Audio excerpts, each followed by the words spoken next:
So we just got the craziest snake eggs we've ever had keeping and breeding snakes. Before we look at these eggs and then sort out how we're going to take care of these eggs, let's look at the parents. So Mum here is probably one of the prettiest snakes we have in our house. She has beautiful slate greys with these dark black bands with orange and red in the middle. Her name is Darling, and Darling was a first time mum this year, and this girl took some time to lay her eggs. So normally some of our snakes will just lay their eggs overnight, but actually this girl took a full 48 hours to get all of her eggs out. And you can actually see by looking at her back end that she's gone really skinny along the back. She's taken some weight off of her, but that's okay. Now she's had her babies and she's laid her eggs, we can give her some more meals. The babies could come out crazy colours. They could be anything. They could look like mum and dad, or they could look crazy and be the most unique snakes in the world. If you look down below in the description, I'll give you a full breakdown of what these snakes are and what makes them special. But now let's go look at Dad. He has beautiful, beautiful side patterning. He has these beautiful reds coming across the top. And I think his head is one of the prettier examples of a pet snake that you can look at. This guy here is called Elmo for obvious reasons. Look at him. Elmo isn't as relaxed and happy to chill out in your hands as much as his girlfriend Darling, but he's a good boy. He never bites. He is just a very, very active boy. Now let's look at their eggs. So these guys produce quite a lot of babies. I think this one here probably isn't going to make it. It's probably going to be a slug, but you never know. We'll keep an eye on that. How many have we got? We've got 1, 2, 3, 4, 5, 6, 7, 8, 9, 10, 11, 12, 13, 14, 15? 15 baby snakes.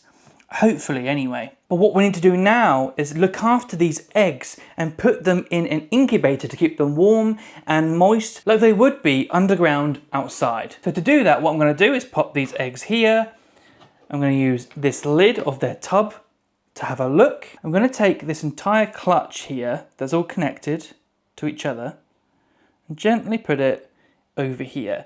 I'm going to take away some of the moss here and move it out the way. Tidy this up, and what I'm going to do is use a special spray called Lucillin that's antimicrobial and completely safe. I could drink it if I wanted to. And I'm going to gently just mist the eggs. What that's going to do is make sure that they stay clean, that no fungus can grow on them, because what can happen, they can grow moldy in the incubator and that can kill the babies. So what we've just done is sprayed them so that they stay clean when they go into the incubator. Now that these guys have been sprayed and they're cleaned off, we can move that aside. The next thing we need to do is look at these two eggs here. I'm going to use my phone, I'm going to use the flashlight, and what I'm going to do is gently do something which is called candling the egg. Let's look at you. Okay, so there's some red coming through there, which I see some veins. The most important thing with these eggs is to keep them upright. So wherever we see this red bit on top is the way that I need to position them in the incubator. So this guy is safe too. So that means we have 15 fertile eggs, hopefully, fingers crossed. All right, so next thing I'm going to do is we're going to remove this and we're going to set up a tub for them to go into the incubator. So this tub right here is absolutely perfect. It's got air holes all the way around and it's big enough to allow these eggs to breathe. I'm going to fill this tub with something called perlite. It's basically lots of little rocks that can stay moist and be the perfect spot to put our eggs on. I'm going to just gently pour out some perlite into this container. That should be about enough. What you'll notice is this is bone dry and we want it to be moist like it's underground. So I need to add in some water to make it moist. It needs to be moist but not soaking wet. If it's too wet, it could kill the babies. So the consistency that we're looking for is that if I mix this up, I want it to be perfect for making a sandcastle. If you remember when you're a kid making sandcastles, if you clump it together and it holds its shape and no water runs out of it, that's the perfect consistency for making a sandcastle. So this right here is perfect for our eggs to go into. So this healthy clump of eggs that we've already cleaned with the Lucillin can be nestled gently into this tub. There we go. That's all it needs to be. Now these other two that we've checked, because they're going to be loose, we need to mark them just to make sure they're up the right way in case they roll in the incubator. And just give them a little mark with this chalk pen. Doesn't need to be a crazy amount, just a little mark so that we know which way up they're meant to be. There we go. Little blue dots. That's all we need. And now what I'm going to do is nestle them in with the others. You will notice I actually tried to put them with the other eggs, and the reason why is that the babies communicate and talk to each other in the eggs. So for that reason, I like to make sure they're kept together. The last thing for me to do is just write the date and pop them in the incubator. So let's go. And for me, it will be 2 months, and for you, it'll be 5 seconds. I can't even imagine how crazy these baby snakes are gonna look. You see that white fluffy bit on the side of the egg? That's mold. I'm gonna give these guys a spray and hopefully make this mold go away. Be gone, mold, be gone. I'll check on that in a few days. So unfortunately, I think these guys are rotting. They're a weird one because they didn't look perfect. They looked like slugs, but they were really veiny. So I thought I'd give it a go. But there's no mold though, which means that that spray perfectly did its job. So I'm just going to remove these eggs and allow the rest to incubate. So it's been 2 months and we finally have babies. There's a little nose coming out here. So this is a very special clutch. Everything in here is going to be 25% ruthvens king snake, 25% Leonis, which is the variable king snakes, which means that variable stuff is going to create some crazy combinations and different divergence in these babies. And then the other half, the 50%, is corn snake. So we're going to start looking at these guys, see what they look like, see how close they are to mum and dad, and then start popping them into their baby bins. Look how inquisitive they are. So this guy, I think, is going to be a star. It's got very much colours that I think are really pretty. But we'll start at this guy, because this guy was the first one to come out. So we'll come like this and bring them closer. So unfortunately, this one, I'm afraid, has hatched out, but it has died. Unfortunately, there's a loss there, and this guy's just climbing onto... This is meant to be a solemn moment, and you're climbing onto me. Sometimes that happens, but it had a beautiful head stamp. That would have been a beautiful baby, but unfortunately, it didn't make it. So we're going to have to pop this guy aside. Sad bit out of the way. Let's look at the cute babies that are doing really well. So this guy, I think, is a stunner. He's got that lovely horseshoe on its head. I wonder if I can pick it up and bring it closer. He was eager to come onto my hand, so why not? Can I pick you up, baby? Oh, good boy. Oh, girl. So this guy has got a beautiful horseshoe on his head. And it's got these beautiful burgundy colours and these golds and yellows coming through. That's actually a stunner, really. That is so beautiful. Its little face. I wonder if we move the tub and get them a shot on the white to really try and show it off. This is a good time to assess their ability to move too. If he's moving naturally, that's a good sign. It's giving Bredl's python, it's giving Boland's at the start of its neck especially. He's not upset, we've not squeezed him, we've not upset him. Inquisitive tongue flicks, very bright. And did you see him move across the table, Ellie? He moved across the table so nicely. So I think he moves well too. So everything about this is telling me that he or she looks really healthy. Okay, so what we're going to do is we're going to get one of these tubs. I'm going to put some kitchen paper down just to give them a substrate, and we're going to give them some hides. We're going to keep it nice and basic, nice and clean, just until we know that they're happy, they're eating, and then they get upgraded into substrates and better enclosures. One little loo roll on one end, there you go, hide. We're going to give them water bowls, but after this video, we need to 3D print all of our water bowls. Right, let's check out the next baby. I'm feeling things, Ellie. I'm feeling excitement I've never felt before. Look at these little guys. Look at him saying hello. That's actually so cute. They're so inquisitive. So inquisitive. Hi. Chin rubs. Right, who wants to come and say hello first? So this guy is so much lighter than the other one. The head is completely different. This one is like the spitting image of Dad. This is like Dad all over. It's got these beautiful dark red saddles with the black on either side as well. And then that beautiful cream / orange sunset colour in between, and you can see the corn influence on the belly. He's got a checkered belly. I won't stress him out too much, but you can see I'm getting really positive vibes from this guy. This guy's very sweet. He's like Simba. Ellie's in love, so I'll leave her with her baby. I don't think they'll be in there for long, right? I think they need bigger space pretty soon. Right, let's look at the next baby. I mean, these guys are eager. So did you want to come up, mate? Who am I holding? Oh, this one. Lovely. If you want to take that tub away, thank you very much.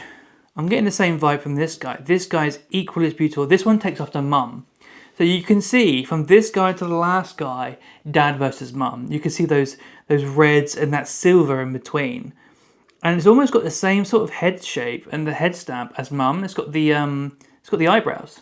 He's got mum's eyebrows. What I love is that all of these are instantly not defensive. My MBK clutch this year, my MBK clutch was horrific compared to this. So these guys are like absolute sweethearts. But, oh, sorry, mate, I scared him. I poked him in the face.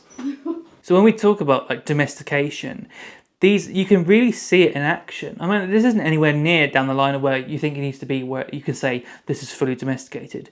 But you can see that the difference in demeanour, how far down the line these are, and just good pairings of like nice adults compared to good combinations of corn snake for one is a really good thing to put into hybrids because of how many generations we are down the line with corn snakes now, and just how good the temperament is. If I hand you over to mum again, there you go, hold your baby, and then I'll make the next tub up. So the last guy that's out, we have a few that still haven't come out of the egg yet. We've got a baby here and a baby poking its head up there. So they're not fully out, and this one hasn't even pipped yet. So this guy looks so similar to the last sibling, but his head is so dark. He looks like he's wearing a ski mask. He's got that really like black head with like silver rings around his eyes. And then there's even like around his nose scale, he's got a silver bit as well. So it looks like the mouth bit of a mask. I love how it's like this deep mahogany. It goes from like black to like this mahogany brown maroon colour.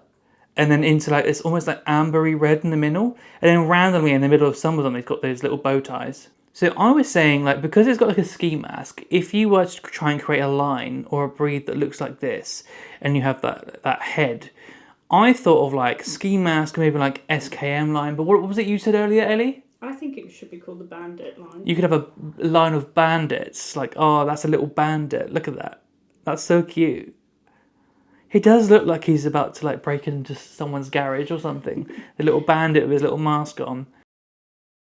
So it's the next day and more of the babies have hatched out. So let's open this up. These guys are super pretty. So this one right here, again, takes after mum. So let's look at this guy. So this guy is very similar to the sibling we looked at yesterday. It's got mum's silver and red pattern. It's got a very, very pretty head stamp.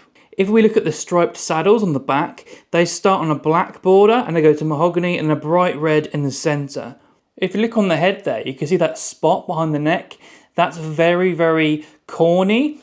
There is checkers on the belly of this snake. That's so an indicator of corn snake influence. Now I've got a thumb ring. There we go. Ellie's not here today. She's out doing a charity event to raise money for the local dog shelter. So I'm trying to do this one-handed by myself. You can assist in the setting up of your own home, Mr. Thumbring. Let's go. Go on, mate. Be a good boy. There we go. Lovely. This is a big baby. This guy's massive. I love the saddles down the back. And I love the fact that they're all kind of connecting into like a line. But the yellow and orange coming through, you can see that coming from Dad very clearly. I was hoping for bright reds, but I think these mahogany colours are actually really pretty. Let's get you in there then, mate. Off you go. Good lad. Right, now to look at this guy. This guy's got a beautiful pattern on his neck. So I'm going to pick you up gently, mate. Come here. Nice. This one's got a dot and some eyebrows on his head stamp. That's really pretty. And again, it's all these mahoganies coming through. This one too is giving me a bit of a Bredel's Python and Bolin's Python coloration look to it. The one thing I will say about this entire clutch is all of these babies came out really chill, really eager to interact, easy to handle, just kind of want to like meander over my fingers, aren't flailing or biting or flicking feces everywhere. Really, really sweet babies.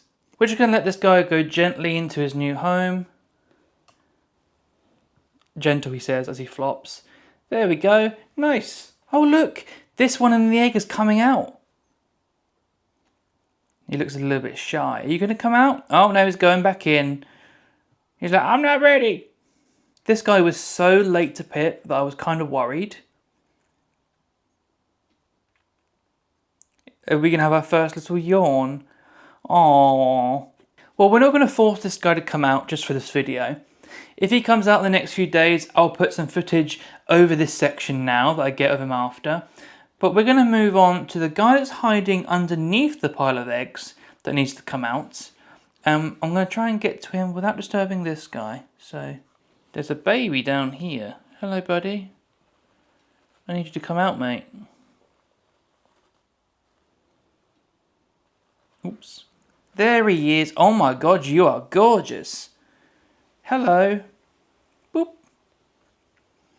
Yeah, you come out your own time, mate. That is a pretty one. Oh, wow. Wow, this one's pretty. This one's got the horseshoe too, but this one takes after Mum a lot. You can see these deep reds.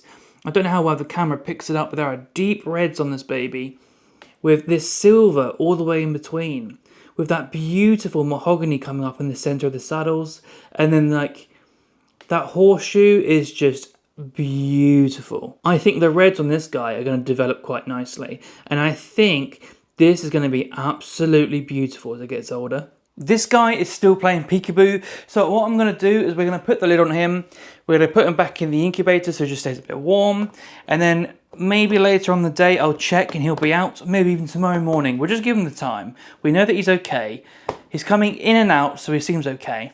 And that's Ellie's hybrid clutch for this year. If you have any questions about the clutch, feel free to ask them down below what we're going to do in terms of how we're going to house them, raise them, keep them. And if you want to see how these babies develop and how beautiful their colours get and what we plan to do with them and how well they eat and how well they get on, then subscribe to this channel to keep up to date, because I think this is going to be something very special. Thank you all for watching, and I'll see you in the next video.